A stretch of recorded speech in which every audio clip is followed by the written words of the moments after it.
Hey, Pound Cake family! Welcome back to another episode of Whip It Like Butter. It's your girl Ashley. If this is your first time here, welcome to my channel. Please subscribe and stay around for a while because I'm bringing y'all nothing but the best. Like today, we're making a German chocolate pound cake, y'all. Ooh, you know what? I'm so excited. Y'all know I'm always so excited, but for real, because I made German chocolate cupcakes before, and the German chocolate wasn't chocolate. So I had to try this again, and y'all, this is a winner, okay? And y'all, did you know that they make actual German chocolate? Because you know it's called German chocolate, I believe, because of the topping and everything is different than like regular chocolate cake, right? But they make German chocolate, and it's good. Okay, so I drizzled the cake with that just to give it a nice pizzazz to go along with the coconut pecan topping.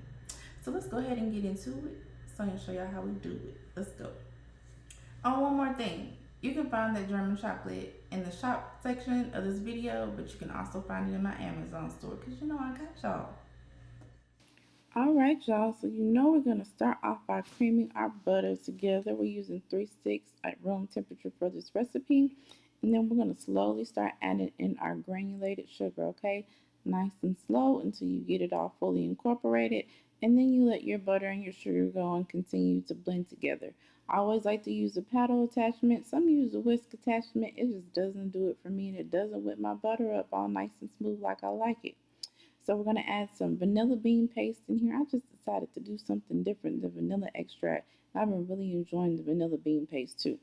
So we're using our eggs, adding them in here one at a time. Of course, they're at room temperature as well. And we're going to blend them just until incorporated before adding our next egg. All right, get that all nice and whipped into the batter. You can see as the yellow is leaving, I'm going to go ahead and stop the mixer because that's when it's mixed. All right, we scraped the sides of the pan and then we added our cocoa powder in here. And then also this is our salt and our baking powder. I just added it at this point instead of adding it in with the flour. I'm actually using cake flour this time because you know German chocolate cake is like a tender crumb and it's it can be a little bit difficult to get with the pound cake. So the cake flour gives like a softer crumb than it would with the all-purpose flour that would give your cake a denser crumb. And we're alternating with the buttermilk. You always want to start with your flour and you also want to end with your flour. And you just keep adding it and like I always tell you all in threes or fours. However, as long as you're starting and ending with your flour. Of course the buttermilk also needs to be at room temperature. All right, there's the last of our flour, and we're going to stop so we can go ahead and finish the last bit with hand mixing. For those who always have overmixed batter, this is a good tip. Stop at the end, even when it's not even as mixed like that, and go ahead and just mix with your hand. All right, and that's using a hand or a stand mixer. So we're going to spread the hell out of that pan, and we're going to lay our batter right on in here, smooth the top, and we're going to bake this cake on 325 degrees for about an hour and 15 minutes. You definitely always want to make sure that you check at about the hour mark so that you don't overbake your cake. Toothpick comes out clean or just with a couple of crumbs, it's ready and good to go. We let this cake cool for 20 minutes before we went ahead and flipped that thing over. And y'all look at that. All right, all nice and brown. So we're going to let that cool while we make our German chocolate icing. So we're using butter, of course, and we're adding our brown sugar in here, okay? And then we're going to give that a mix. And then we're also going to add our egg yolks, y'all, and also our cream. All right, y'all want to mix this constantly. Don't leave it too long. Don't turn it up too high. I say low to medium heat. You start getting to medium, your eggs might start cooking. You may need to adjust. We're also adding salt. Low to medium heat and continuously stir. And you can also use a whisk. I don't want to scrape up the bottom of my pan using a whisk, so I just use this paddle. Break up your eggs. Make sure you take your time with this. It can take 15 to 20 minutes, depending on your oven and everything like that. But you want it to have it like this, where it's kind of like where you can, it gets a little thick. You can still see the bottom of the pan, like when you mix it around. And then you're going to pour it into your bowl. And we're adding our sweetened coconut in here. We're just going to fold that into our mixture. I guess you can call it like a caramel, but it's not really caramel, okay? And then we're also going to add our chopped pecans. So I bought these already chopped. I chopped them up a little bit more so they're a little bit finer. Just, however that you want your pecans to be. All right, we'll set that to the side. And then we're going to go ahead and prepare our chocolate. So what I did is I just broke my chocolate up into this bowl and placed it in the microwave and heated it at 2 30-second intervals until it was melted. All right, I'm going to set that to the side. We're going to come back to that. So we're adding our German chocolate icing on top of here. And so I just thought it was a good idea to scoop it on top of there. It made it really easy to add on top of the cake. And then go ahead and use a spreader and spread all that goodness around. Okay, so that's the last of it, and then we're going to go ahead and spread it like so. All right, and so the German chocolate that we heated up in the microwave, yeah, there it is. We went ahead and added some coconut oil into it. You see, it was a little bit thin, so I added a little bit more. I did a test run. That was what I was doing the first time.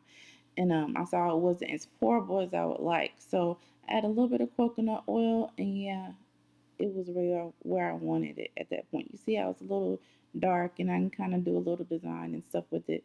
That's what I wanted. I thought it was a really nice element to this cake. The coconut pecan mixture is absolutely amazing, but that chocolate, it just gave it a really nice touch. So we're going to go ahead and cut this thing.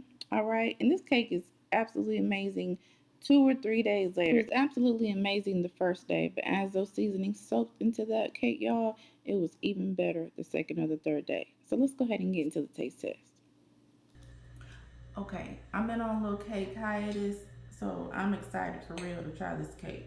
I'm not a huge chocolate person. I think y'all know that by now. You've been rocking with me for a while, but it's starting to grow on me a little bit. I don't know what's going on. Let's see. hmm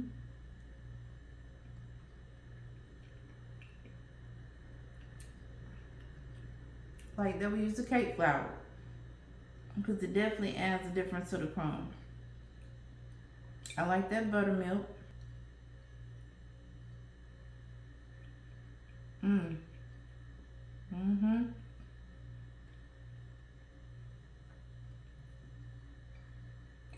That icing is everything.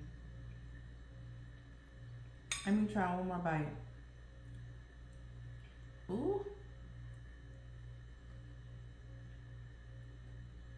Mm-hmm.